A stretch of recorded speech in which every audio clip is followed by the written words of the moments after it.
입니다. 하나님 아버지, 우리에게 생명 주셔서 이 시간 예배드리고 주님 앞에 나와 말씀을 사모하게 허락하여 주시니 감사합니다.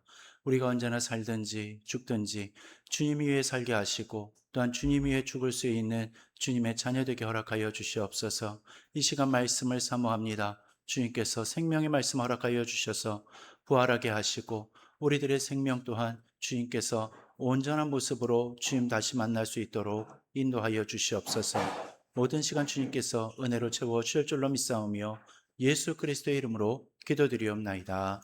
아멘. 여러분 혹시 누군가에게 몇 번이나 똑같은 말을 했는데 전혀 달라지지 않는 것을 보면서 이렇게 답답해했던 그런 경험들이 있으십니까? 이게 자녀를 둔 부모님이라면 다들 이러한 경험들은 해보셨을 것 같은데요. 그죠? 얼마 전에요. 정찬이가 비를 쫄딱 맞고 집에 들어온 적이 있었습니다. 요즘같이 더운 날씨에는요, 비를 맞아도 시원했겠다. 이렇게 하고선 지나갈 수 있겠지만, 그때는 많이 더운 데도 아니었었기 때문에 잘못하면 감기가 심하게 걸렸을 수도 있었을 그러한 상황이었습니다.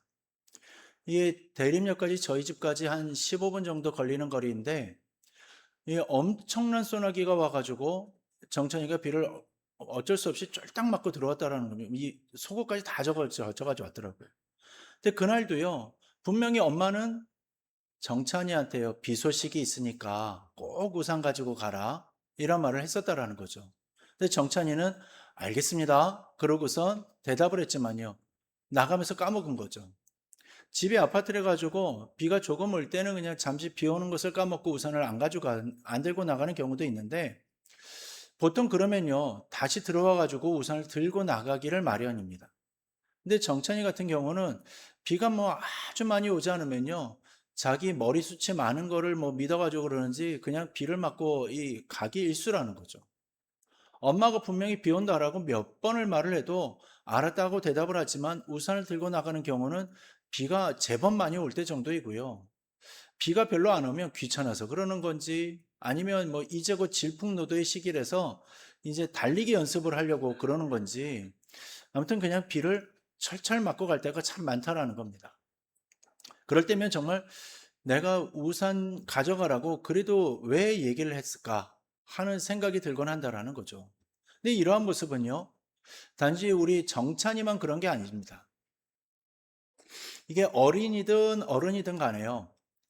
많은 사람들이 자신을 위해서 좋은 이야기를 해줘도요, 그것을 듣기 싫어한다든지요, 알겠다고 대답은 하지만 정작 어떠한 변화도 없이 말해준 사람만 지치게 만드는 경우들이 허다하다라는 겁니다. 이런 걸 보면요, 사람이라는 존재가 참 신기한 것 같습니다. 같은 말을 들어도요, 그 말이 사람마다 전혀 다르게 받아들여진다라는 거죠. 어떤 사람은요, 그 말을 듣고 인생이 완전히 달라지기도 하고요. 어떤 사람은요, 그 말을 듣고도 아무것도 달라지지 않는다라는 겁니다.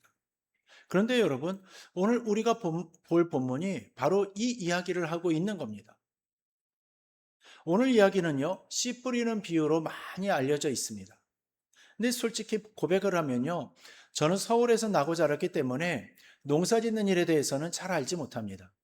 물론 저희 큰 집이 농사를 지었고 또 방학 되면 그곳에 가서 한 달 동안 열심히 놀다 왔기 때문에 농촌이 낯설지는 않고요. 또 본 것 많습니다. 그런데 직접 농사일을 돕지는 않았었기 때문에 씨를 어떻게 뿌리고 밭을 어떻게 가는지 이런 것들을 아주 실감나게 제가 직접 갈아보고 이런 느낌이다라고 이렇게 이야기를 해드릴 수 없는 것이 사실입니다. 근데 예수님 당시 사람들에게는요, 이 비유가 아주 익숙한 장면이었다라는 겁니다. 농부가 씨앗 주머니를 들고요, 손으로 씨를 뿌리면서 걸어가면 씨앗이 여기저기 떨어지는 모습이 바로 자신들이 먹고 살기 위해 가지고 때를 따라 하던 일이었으니까 이게 정말 실감이 난다라는 거죠. 머릿속에서 그냥 그려지는 겁니다. 제가 농사에 대해서 잘은 몰라도요, 지금 비유로 말을 하는 이 씨 뿌리는 모습이 우리나라에서 어떠한 씨 뿌리기 방법인지는 압니다. 신기하시죠? 이게 흙뿌리기라는 건데, 제가 이걸 아는 이유는요, 이 수업 시간에 배웠기 때문이기도 하고요.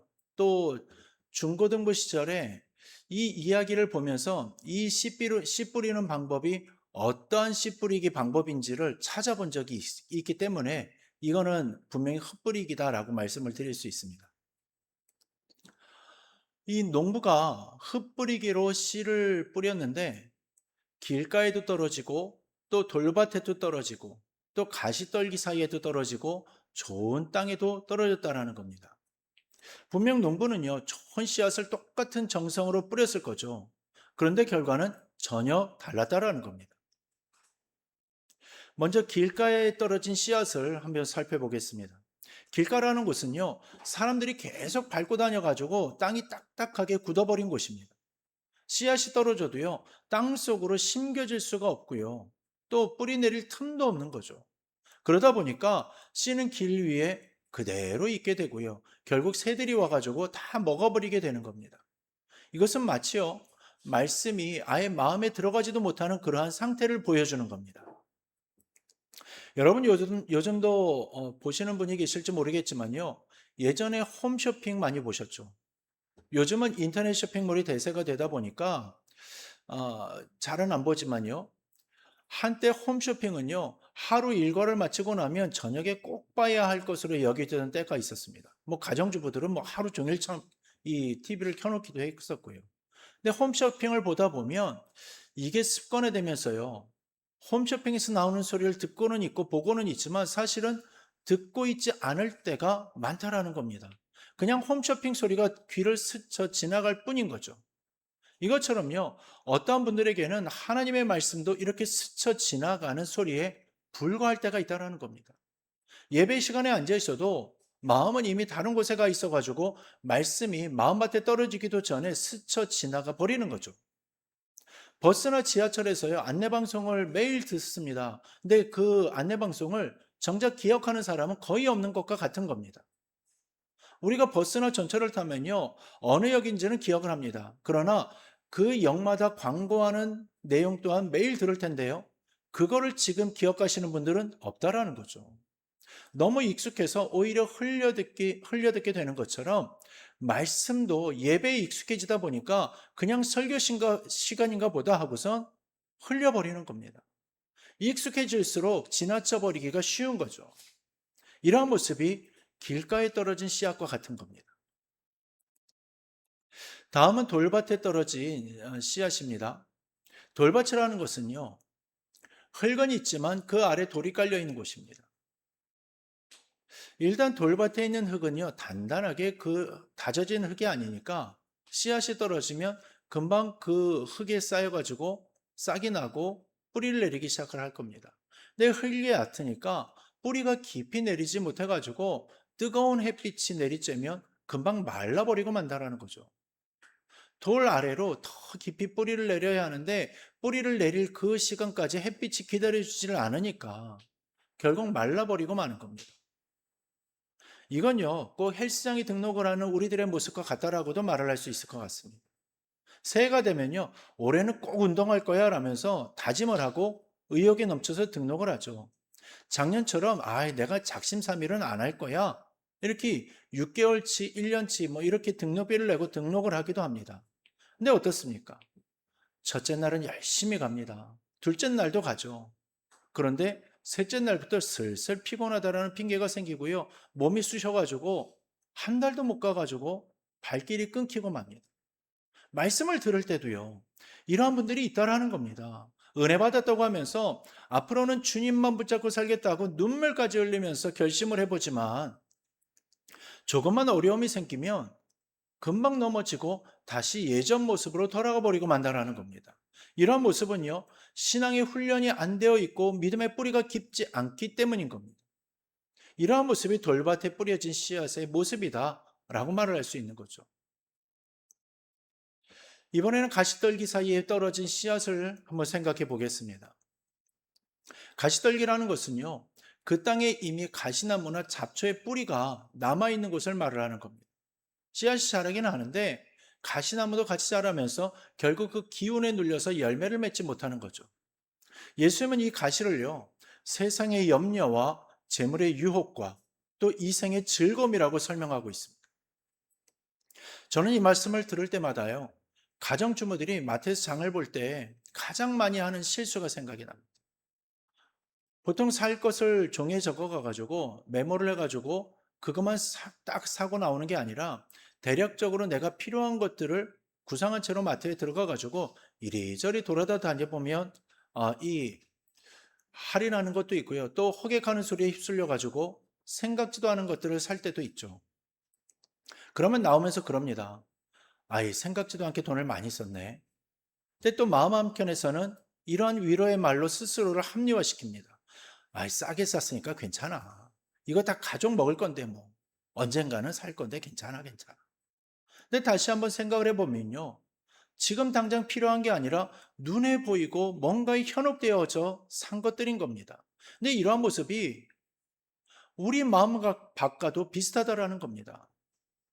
처음에는 말씀 하나만 잘 붙들으면 될 것 같았는데 살다 보니까 걱정거리도 담기고 돈 문제도 담기고 이런저런 질길거리도 잠기면서 정작 중요한 말씀은 마음 한구석에 밀려나 버린다라는 겁니다. 가시가 자라는 것을 우리는 눈치채지 못하는 거죠. 왜 그렇겠습니까? 그건 바로 서서히 자라기 때문인 겁니다. 그러다가 어느 순간 열매 맺을 힘을 다 빼앗겨 버리고 마는 거죠. 이것이 가시밭에 떨어진 씨앗의 모습인 겁니다. 마지막으로 좋은 밭에 떨어진 씨앗입니다. 이 땅은요, 돌도 없고 가시도 없이 잘 준비된 땅입니다. 씨앗이 뿌리를 깊이 내리고 자라가지고 마침내 열매를 맺게 되죠. 예수님은 이 좋은 땅을요, 착하고 좋은 마음으로 말씀을 듣고 지켜가지고 인내로 결신하는 자라고 말씀하십니다. 근데 여기서요, 제가 여러분들께 꼭 짚어드리고 싶은 것이 있습니다. 좋은 땅이라고 해서 처음부터 기름지고 완벽한 땅이 아니었다라는 겁니다. 그 땅도 원래는 돌이 있었을 것이고 잡초도 있었을 겁니다. 누군가 그 돌을 건져내고 또 그 잡초를 뽑아내는 수고를 했기 때문에 좋은 땅이 된 것이다라는 거죠. 어떤 경우도 저절로 좋은 땅이 되는 법은 없는 겁니다. 우리 사랑하는 성도 여러분, 여러분 오늘 본문을 정리해 보면 이런 겁니다. 같은 씨앗이었습니다. 같은 농부였습니다. 심지어 뿌려지는 순간까지 똑같았습니다. 근데 결과는 어땠습니까? 완전히 달랐죠. 그럼 그 다름의 이유는 무엇 때문이었겠습니까? 바로 그 씨앗이 떨어진 땅이 어떠했는가 였던 겁니다. 여러분, 오늘 저와 여러분이 함께 확인해야 할 진실이 여기 있습니다. 여러분, 저는요, 제 스스로 설교를 잘한다라고 생각하거나 설교에 자신이 있다라고 생각지는 절대 안 합니다. 그저 여러분들이 쉽게 이해를 하고 마음에 새길 수 있게 하고자 최선을 다할 뿐입니다. 그리고 하나님의 말씀을 가감없이 여러분들에게 전하고자 제 자신을 쳐서 복종시키고 몸부림치면서 전할 뿐입니다. 근데 여러분, 예배드리고 설교를 들으면서 은혜 받지 못하고 열매 맺지 못하는 이유가 제 설교가 부족해서 여러분들에게 감동을 주지 못하고 또 삶을 변화시키지 못하기 때문만은 아니라는 겁니다. 물론 설교의 부족함이나 전달력인 미숙함이 있기 때문에 그 가운데에서 영향을 끼칠 수도 있을 겁니다. 그러나 분명한 것은 진리 되신 말씀 자체의 능력이 없기 때문은 절대 아니라는 거고요. 설교 때문이기 이전에 설교를 통하여서 전해지는 말씀을 받는 우리들의 그 마음 상태 때문인 겁니다. 같은 예배 시간에 같은 말씀을 듣고도 어떤 분은 눈물을 흘려 은혜를 받고요. 삶이 변하지만 어떤 분은 그냥 시간을 채우고 돌아가고요. 늘상 그러한 삶을 사는 이유가 설교를 누가 어떻게 했냐 때문이 아니라 바로 마음밭에 문제로 나타나는 이유 때문이라는 겁니다. 근데 여러분, 오늘 본문을 자세히 보면 예수님이 단순히 마음 상태만 이야기하고 끝내신 것이 아닙니다. 15절 말씀을 다시 보겠습니다. 좋은 땅에 있는 자는 착하고 좋은 마음으로 말씀을 듣고 지켜 인내로 결실하느니라. 여기서 중요한 단어가 나오는데 바로 지키다라는 단어입니다. 헬라어로는요, 카티코라고 하는데 이 단어는 단순히 마음에 담아둔다는 뜻이 아니라 꽉 붙잡고 놓지 않는다라는 뜻입니다. 말씀을 듣고 그저 좋았구나, 은혜 받았다 라고 이것으로 끝나는 것이 아니라 그 말씀을 붙잡고 삶으로 옮기는 것까지가 진짜 부름이라는 겁니다. 야고보서 기자도 똑같은 말씀을 했습니다. 야고보서 1장 27절은 이렇게 말을 합니다. 너희는 말씀을 행하는 자가 되고 듣기만 하여 자신을 속이는 자가 되지 말라. 듣기만 하고 행하지 아니하는 것은 자기 자신을 속이는 것이라고까지 말을 하고 있습니다. 말씀을 듣고 행하지 않으며, 다시 말해서 듣고 변화됨이 없다라면 그것은 자신을 속이는 것이다라는 겁니다. 이건요, 말씀 속에서 엄청 강한 표현입니다. 왜 이렇게 강하게 말씀하시는 것이겠습니까? 왜냐하면 듣기만 하고 삶이 바뀌지 않는 신앙은 진짜 신앙이 아니기 때문입니다. 그것은 마치 좋은 약을 처방받아 놓고 먹지 않는 것과 같은 것이기 때문이죠. 여러분, 아무리 좋은 약이라도 먹지 않으면 병이 낫지 않는 것은 당연할 겁니다. 이것처럼 아무리 좋은 말씀이라도 삶으로 옮기지 않으면 우리 삶은 달라지지 않는 겁니다. 여러분, 제가 예전에 한번 들었던 이야기인데 어떤 분이 병원에서 의사 선생님한테 당뇨 진단을 받았답니다. 당뇨 수치가 너무 높으니까 이제부터 운동을 하시고 단 음식 줄이시고 식단도 건강한 음식으로 관리하셔야 됩니다. 라고 이 의사 선생님이 진단과 함께 어, 이 처방을 내려주셨다라는 거죠. 그분이 진료실을 나오면서 이렇게 말을 했답니다. 선생님, 오늘 정말 제 병을 잘 진단해 주셔서 감사합니다. 선생님은요, 정말 명의이신 것 같습니다. 내 병을 이렇게 정확하게 맞추시고 앞으로 건강을 지킬 수 있도록 많은 이야기를 해주셨으니까 정말 선생님 감사합니다. 근데 병원을 나오자마자요, 진료받느냐고 배가 고팠다면서요. 병원 앞에 있는 빵집에 들러가지고 뭐 단팥빵, 크림빵 이런 빵들을 여러 개를 사가지고 배 터지게 먹었답니다. 여러분, 지금 이분이 의사 선생님의 말씀을 제대로 들은 거 맞습니까? 여러분이 이 이야기를요, 남의 이야기로 웃고 지나쳐서는 안 되는 겁니다. 왜냐하면 경우는 달라도 우리들 역시 똑같은 행동을 하고 있기 때문입니다. 우리 교회 성도들은요, 이 예배 드린 이후에 은혜 받았다는 말은 한 번도 하지 않습니다. 그죠? 아마 13년 제가 목회를 하면서 제 이 교회를 방문해 주신 다른 성도님들에게는 제가 들어봤어도 우리 성도님들에게는 한 번도 들어본 적이 없었습니다. 근데 뭐 이런 말을 한다고 해가지고 여러분들에게 예배 끝나고 은혜 받았습니다라고 말을 하라는 것은 절대 아닙니다, 여러분. 은혜 받았다는 말을 하지 않아도 우리 성도들은 다들 우리 목사님이 정말 좋은 말씀 해주셨어 라고 이렇게 생각을 하고 기억을 하고 있을 거라 저는 믿습니다. 근데 설교가 좋은 말씀이라고 고개도 끄덕거리고 아멘으로 화답을 하지만 설교가 끝난 후나 예배가 끝난 후에요, 하는 행동이나 말투를 보면 변한 것이 하나도 없다는 겁니다. 먼저 다가가 가지고 먼저 위로의 말 한마디 건네보자고 그렇게 권하더라도 여전히 누군가가 내게 말을 걸어주지 않으면 말 한마디 안 하고요, 상대방의 이야기를 들어주면서 공감해 주자고 해도 상대방의 말을 들어주기는커녕 상대방이 말하는 중간을 자르고 들어와 가지고 자기 이야기만 한다라는 겁니다. 상대방이 겨우 말을 한마디 하려고 치면 이제는 딴짓하면서 상대방의 말을 버린다라는 거죠. 아무리 설교 가운데 변화된 모습을 강조해도요, 언제나 똑같은 모습을 보인다라는 겁니다. 이처럼 우리는요, 좋은 설교 들었다라는 감정과요, 삶이 변화되었다라는 사실을 혼동해서는 안 되는 겁니다. 감정은 눈물로 확인할 수 있는 것이고요, 변화는 삶으로 확인되어지는 겁니다. 그렇다면 여러분, 진짜 경건이란 무엇이겠습니까? 야고보서 1장 27절은 이렇게 정의를 합니다. 하나님 앞에서 정결하고 더러움이 없는 경건은 고아와 과부를 그 환난 중에 돌보고 자기를 지켜 새 속에 물들지 아니하는 이것이니라. 경건이라고 하면요, 우리는 보통 기도 많이 하고 예배 잘 드리고 성경 많이 읽는 것을 떠올립니다. 물론 그것도 경건의 중요한 부분일 겁니다. 그런데 야고보서 기자는 진짜 경건의 증거를 어려운 이웃을 돌보는 구체적인 행동에서 찾습니다. 말씀을 듣고 마음이 뜨거워지는 것에서 멈추지 않고 그 마음이 손과 발이 되어서 움직이는 것. 그것이 참된 경건이라는 겁니다. 서로의 아픔을 서로가 알고 서로를 살펴주는 그 마음. 그것이 바로 말씀이 삶이 된 증거라는 거죠. 그러게 여러분, 오늘 우리는 분명히 알아야 합니다. 좋은 땅이 되는 것은 단지 은혜 받는 감정의 문제가 아니라 그 말씀을 붙잡고 살아내는 삶의 문제라는 겁니다. 그렇다면 우리는 어떻게 해야 좋은 땅이 될 수 있겠습니까?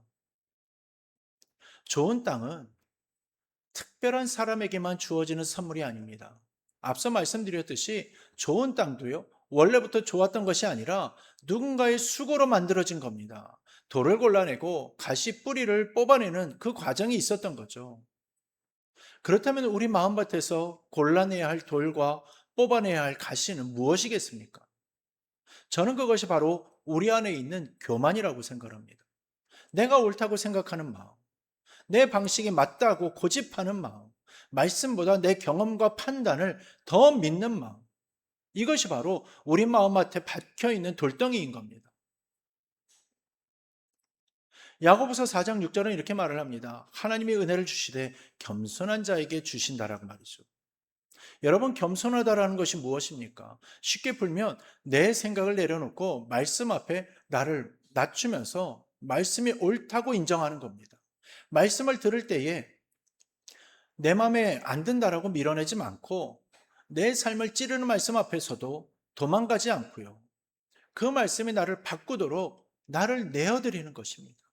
그러니까 좋은 땅이 된다라는 것은요, 결국 내 마음에 있는 이 자존심과 고집이라는 돌을 하나씩 골라내는 겸손의 과정을 지나는 것입니다. 그 과정 없이 저절로 좋은 땅이 되는 삶은 아무도 없는 겁니다. 여러분, 여름이 되면 텃밭 가꾸시는 분들이 매일같이 나가가지고 하는 일이 있습니다. 바로 잡초를 골라내는 겁니다. 하루만 게을리해도요, 잡초가 활쭉 자라가지고 있기 때문이라는 거죠. 우리 마음밭도 똑같은 겁니다. 한 번 은혜 받았다고 평생 좋은 땅으로 남아있는 것이 아닙니다. 날마다 말씀 앞에서 나를 낮추고요. 날마다 내 안에 교만이라는 잡초를 뽑아내는 수고가 필요한 겁니다. 또한 성경을 일독하면 일독했다고 은혜 받았다고 해가지고 더 이상 은혜 받았으니까 나는 더 이상 성경 안 읽어도 된다고 나는 성령 충만하다라는 것이 아니고 저번 주에 예배 드리면서 은혜 받았다고 해가지고 이번 주 예배는 빠져도 된다라는 것이 아니라는 겁니다. 우리 안에는 계속해서 잡초가 자라기 때문에 매일 성경 보고 기도하고 매주 예배 드리면서 주일 성수하면서 내 자신을 낮춰야 하는 겁니다. 어떤 분은 이렇게 물으실지 모르겠습니다. 그렇게 날마다 있어야 한다면 신앙생활이 너무 피곤합니다. 나는 한 주간 생활하는 것도 힘든데 어떻게 그렇게 할 수 있습니까? 근데 여러분 생각해 보십시오. 잡초 뽑는 것을 귀찮아하는 농부는 잡초로 인해서 좋은 열매를 얻지 못합니다. 잡초를 뽑는 수고를 귀찮다라고 하지 않는 농부가 좋은 열매를 거두는 기쁨을 누리게 되는 것입니다. 당장은 조금 수고스러워도 이제 그 끝에 있는 열매를 바라보기 때문에 기쁘게 그 일을 감당할 수가 있는 거죠. 우리도 마찬가지입니다. 날마다 나를 낮추는 수고가 조금 힘들게 느껴져도요, 그 끝에 하나님이 예비하신 풍성한 결실이 있음을 믿는다라면 그 수고조차 기쁨이 될 수 있는 겁니다. 우리 사랑하는 성도 여러분, 우리 자신에게 한번 솔직해졌으면 좋겠습니다. 지금까지 여러분들의 인생의 마음밭은 어떠한 모습이었습니까? 길가처럼 마음이 굳어가지고 말씀이 스쳐 지나간 것은 아닙니까? 돌밭처럼 잠깐 뜨거웠다가 금방 식어버린 것은 아닙니까? 가시떨기처럼 세상 염려와 욕심에 눌려서 열매 맺지 못한 것은 아닙니까? 여러분, 우리들에게 남은 시간은 그리 많지 않습니다. 언제까지 같은 말씀을 듣고도 듣기만 하면서 제자리에 머물러 있을 겁니까? 이제는 정말 달라져야 할 때입니다. 올해도 벌써 절반이 훌쩍 지나가 버렸습니다. 내년에도 똑같은 고백을 하며 반복하시겠습니까? 아니면 오늘 이 시간을 기점으로 정말 좋은 땅으로 살아가겠다라고 결단해 보시겠습니까? 여러분, 예수님은 씨 뿌리는 자의 비유를 마치신 후에 이렇게 말씀하셨습니다. 들을 귀 있는 자는 들을지어다. 이 말씀은요, 아무나 듣는 것이 아니라 마음을 열고 진지하게 받아들이는 자만이 진정으로 듣는 것이다라는 뜻입니다. 여러분, 오늘 이 시간이 그러한 시간이 되기를 바랍니다. 그냥 은혜 받았다는 감정으로 끝내지 않고 예배가 마쳐지고 집으로 돌아가는 그 걸음부터 실제로 달라지는 시간이 되기를 바랍니다. 여러분, 저는 우리 교회가 자랑할 수 있는 것이 하나 있다라고 믿습니다. 그건 바로 서로의 말에 진심으로 귀 기울여주는 마음입니다. 누군가 힘든 이야기를 꺼내면 끝까지 들어주고요. 누가 아픈 사정을 나누면 함께 마음 아파해주는 그러한 공동체라는 거죠. 그런데 이 좋은 습관을 하나님의 말씀 앞에서도 그대로 이어가야 하는 겁니다. 여러분은 하나님의 말씀에 얼마나 집중하고 또 귀 기울이고 있습니까? 사람의 말은 그렇게 귀하게 듣는데 정작 하나님의 말씀 앞에서는 흘려듣고 있지는 않은지 스스로 돌아보아야 하는 겁니다. 우리가 서로에게 하듯이 하나님의 말씀에도 이 마음을 귀 기울일 때 우리 공동체가 세상이 감당하지 못할 정말 좋은 땅으로 변화될 것이고요. 각자의 삶도 좋은 땅이 되어서 30배, 60배, 100배의 결실을 맺게 될 줄로 믿습니다. 그렇게 이번 한 주간 이렇게 결단해 봤으면 좋겠습니다. 첫째로요, 성경을 읽거나 새벽 경건회를 할 때 연속 읽기로 해놓고선 듣지 마시고 한 줄씩 직접 손으로 이동하면서 한번 들어보십시오. 둘째로, 말씀을 듣고 나서 오늘 나는 무엇을 실천할 것인가, 이것을 스스로에게 한번 물어보십시오. 또한 새벽 경건회에 있는 생각하기를 가지고 어떻게 변화된 모습을 가질지 깊이 한번 생각해 보십시오. 그리고 마지막 셋째로는요, 내 안의 고집과 교만을 발견할 때마다 주님 앞에 낮아지게 해달라고 기도해 보십시오. 우리 사랑하는 성도 여러분, 좋은 땅은 타고나는 것이 아니라 만들어지는 겁니다. 오늘부터 우리 모두가 날마다 돌을 골라내고 잡초를 뽑아내는 그 겸손한 손길로 살아가실 수 있기를 바랍니다. 그래서 30배, 60배, 100배의 결실을 맺는 저와 여러분 모두가 되기를 주님의 이름으로 축원합니다. 이제 우리 모두 받은 은혜의 말씀을 가지고 마음에 새기면서 기도의 자리로 나아가길 원합니다. 오늘 말씀을 통하여서 내 마음밭의 상태를 발견하신 분들도 계실 것입니다. 또 어떤 부분에서는 찔림이 있을 수도 있었을 것이고, 또 어떤 부분에서는 위로가 되셨을 것입니다. 그 마음 그대로 하나님 앞에 내려놓으시기를 바랍니다. 각자의 자리에서 오늘 나의 마음밭은 어떠했는지 돌아보면서 조용히 기도하는 시간을 갖겠습니다.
사랑이 많으신 하나님 아버지, 오늘 씨 뿌리는 자의 비유를 통하여서 저희 각자의 마음밭을 돌아보게 하여 주시니 감사드립니다.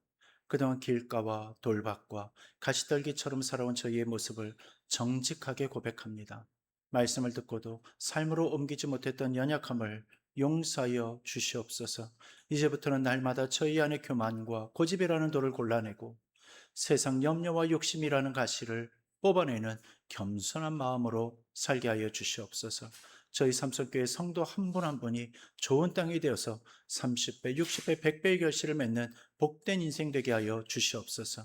말씀을 듣고 지켜 행하는 참된 신앙으로 살게 하시고 저희의 작은 순종을 통하여 하나님께서 영광 받으시기를 원하오며 예수 그리스도의 이름으로 기도드리옵나이다. 아멘.